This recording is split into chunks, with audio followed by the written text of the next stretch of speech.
월드컵이 열릴 때마다 뉴스에는 어김없이 경제 효과 수십조 원이라는 거대한 숫자가 등장합니다. 손흥민의 한 골에 관련 테마주가 상한가를 치고 거리엔 응원 인파가 쏟아집니다. 그런데 이 월드컵 특수, 정말 돈이 되는 걸까요? 화려한 숫자를 걷어내고 오직 데이터로만 따져봤습니다. 끝까지 보시면 월드컵에 휘둘리지 않고 똑똑하게 즐기는 법을 알게 됩니다. 팩트랩입니다. 먼저 월드컵 특수라는 말이 정확히 무엇을 뜻하는지부터 차근차근 정리해 보겠습니다. 월드컵 특수란 대회가 열리는 기간 동안 평소보다 소비와 사회적 관심이 폭발적으로 늘어나는 현상을 말합니다. 치킨과 맥주가 불티나게 팔리고 대형 텔레비전과 응원 유니폼, 국기 같은 응원 용품 매출이 함께 뜁니다. 기업들은 너 나 할 것 없이 응원 마케팅에 돈을 쏟고 주식시장에는 어김없이 월드컵 테마주가 등장합니다. 그리고 언론은 이 모든 걸 하나로 합쳐 경제 효과 수십조 원이라는 거대한 숫자를 만들어 발표합니다. 이 숫자는 들을 때마다 우리를 설레게 합니다. 마치 온 나라가 다 같이 돈을 버는 것처럼 들리니까요. 하지만 데이터를 차분하게 하나씩 들여다보면 그 안의 이야기는 생각보다 훨씬 더 복잡합니다.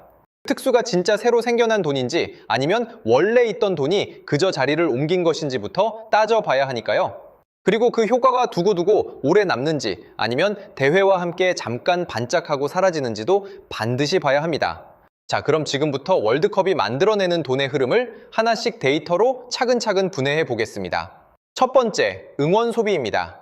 월드컵 경기가 열리는 날 저녁, 동네 치킨집 매출은 평소의 몇 배로 가파르게 뛰어오릅니다.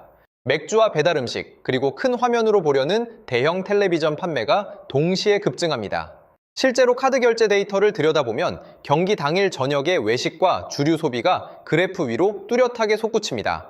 여기까지만 보면 누가 봐도 분명히 돈이 활발하게 도는 것처럼 보입니다. 그런데 바로 여기에 첫 번째 함정이 조용히 숨어 있습니다. 경제학에서 말하는 대체 효과입니다. 월드컵 날 치킨에 신나게 쓴 그 돈은 사실 다른 날 쓰려던 돈을 미리 당겨 쓴 경우가 많습니다. 이번 주에 치킨을 2번 시켜 먹으면 다음 주엔 자연스럽게 한 번쯤 덜 시키게 되죠. 즉, 소비의 총량 자체가 늘었다기보다 소비의 시점이 월드컵 기간으로 잔뜩 몰린 것에 더 가깝습니다. 또 하나 놓치기 쉬운 게 업종과 업종 사이의 이동입니다. 사람들이 집에 모여 경기를 보며 치킨을 시키는 동안 영화관과 여행지, 일반 식당의 매출은 오히려 줄어듭니다. 결국 한쪽이 버는 만큼 다른 한쪽은 정확히 그만큼을 잃는 셈입니다. 그래서 경제 전체를 놓고 보면 응원 소비가 만들어낸 순수하게 새로운 돈은 생각보다 크지 않습니다. 물론 특정 업종, 특히 치킨과 주류, 그리고 가전업계는 이 기간에 분명히 짜릿한 특수를 누립니다. 하지만 그게 곧 우리나라 경제 전체가 그만큼 부자가 됐다는 뜻은 결코 아닙니다. 응원 소비는 없던 돈을 새로 만들어낸다기보다 있던 돈을 한 곳으로 몰아주는 것에 더 가깝습니다. 두 번째, 그리고 가장 짜릿한 월드컵 테마주입니다. 월드컵 시즌이 다가오면 주식시장에는 어김없이 관련 테마주가 우르르 등장합니다. 유니폼을 만드는 회사, 치킨 프랜차이즈, 광고 대행사, 심지어 특정 인기 선수의 소속사 관련주까지 들썩입니다. 그리고 오직 기대감 하나만으로 며칠 새 주가가 2배, 3배씩 뛰어오르기도 합니다. 여기서 많은 개인 투자자가 이번만큼은 다르다며 뒤늦게 급하게 올라탑니다. 하지만 데이터가 수십 년간 보여준 테마주의 패턴은 놀랍도록 거의 항상 똑같습니다. 기대가 한껏 부풀어 오를 때 오르고 막상 대회가 시작되는 순간부터 슬그머니 빠지기 시작합니다. 이른바 소문에 사서 뉴스의 판단은 주식시장의 오래된 격언이 거의 그대로 재현됩니다. 왜 그럴까요? 테마주의 상승은 실제 실적이 아니라 오직 기대감 하나로만 만들어졌기 때문입니다. 치킨 회사가 월드컵 한 번 치렀다고 해서 갑자기 한 해 이익이 3배로 늘어나지는 않습니다. 주가는 3배가 됐는데 실제 버는 돈은 그대로라면 그 벌어진 간극은 시간이 지나며 반드시 메워집니다. 그래서 대회가 끝나고 들떴던 기대가 식으면 테마주는 오를 때보다 더 빠르게 제자리로 돌아옵니다. 이때 분위기에 휩쓸려 가장 뜨거울 때 뒤늦게 올라탄 사람들이 고점에서 그대로 물리게 됩니다. 실제로 역대 월드컵과 올림픽 테마주를 추적해보면 대회가 열리기 직전에 정점을 찍는 경우가 대부분입니다. 즉, 모두가 설레는 이벤트가 시작되는 바로 그 순간이 오히려 가장 위험한 순간인 셈입니다. 테마주는 축제의 흥분을 먹고 무럭무럭 자라지만 축제가 끝나는 순간 그 흥분과 함께 조용히 사라집니다. 결국 월드컵 테마주로 진짜 돈을 버는 건 대부분 남보다 일찍 들어가 일찍 빠져나온 소수뿐입니다. 반대로 대다수 개인은 가장 뜨거울 때 들어가 가장 차가울 때 손해를 보고 나옵니다. 화려한 상한가 뉴스 뒤에는 카메라에 잡히지 않는 조용히 물려버린 계좌들이 훨씬 더 많습니다. 그래서 테마주는 월드컵 특수의 가장 달콤하면서도 가장 위험한 얼굴입니다. 세 번째, 그렇다면 아예 월드컵을 직접 개최하는 나라는 정말 큰 돈을 벌까요? 흔히 개최국은 천문학적인 경제 효과를 누린다고 대회를 유치할 때마다 화려하게 홍보됩니다. 전 세계 관광객이 몰려오고 도시가 지구촌에 홍보되고 수많은 일자리가 생긴다는 거죠. 그런데 정작 역대 개최국들이 남긴 데이터는 오히려 정반대의 차가운 경고를 보냅니다. 월드컵을 열려면 먼저 수만 명을 수용할 거대한 경기장과 도로, 공항을 새로 지어야 합니다. 그 비용은 적게는 수조 원에서 많게는 수십조 원에까지 이릅니다.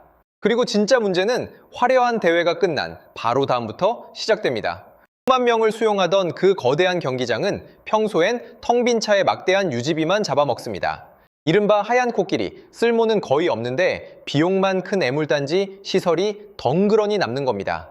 실제로 적지 않은 개최국이 대회가 끝난 뒤 막대한 적자와 빚더미를 고스란히 떠안았습니다. 관광객이 폭발적으로 늘어난다는 장밋빛 기대도 데이터로 뜯어보면 부풀려진 경우가 많습니다.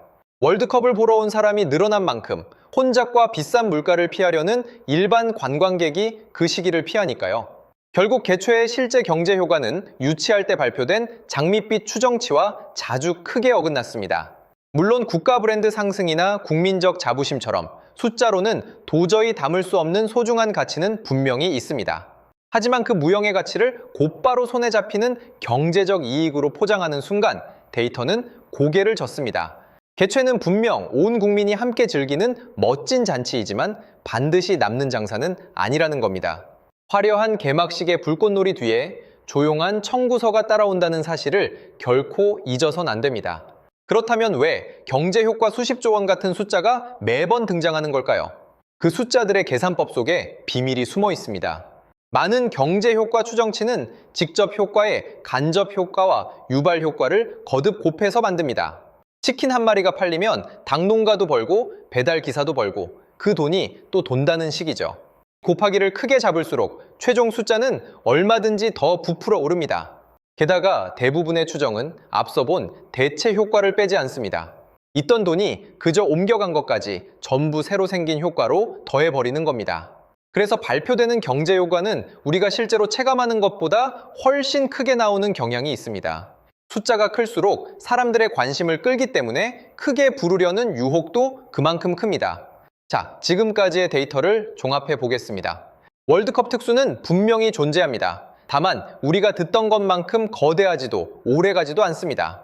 응원 소비는 특정 업종으로 돈을 몰아줄 뿐 나라 전체의 부를 크게 늘리지는 않습니다. 테마주는 기대로 부풀어 올랐다가 대회와 함께 차갑게 식습니다. 개최는 자부심을 주지만 동시에 막대한 청구서를 남길 수 있습니다. 그렇다면 우리는 이 축제를 어떻게 받아들여야 할까요? 세 가지입니다.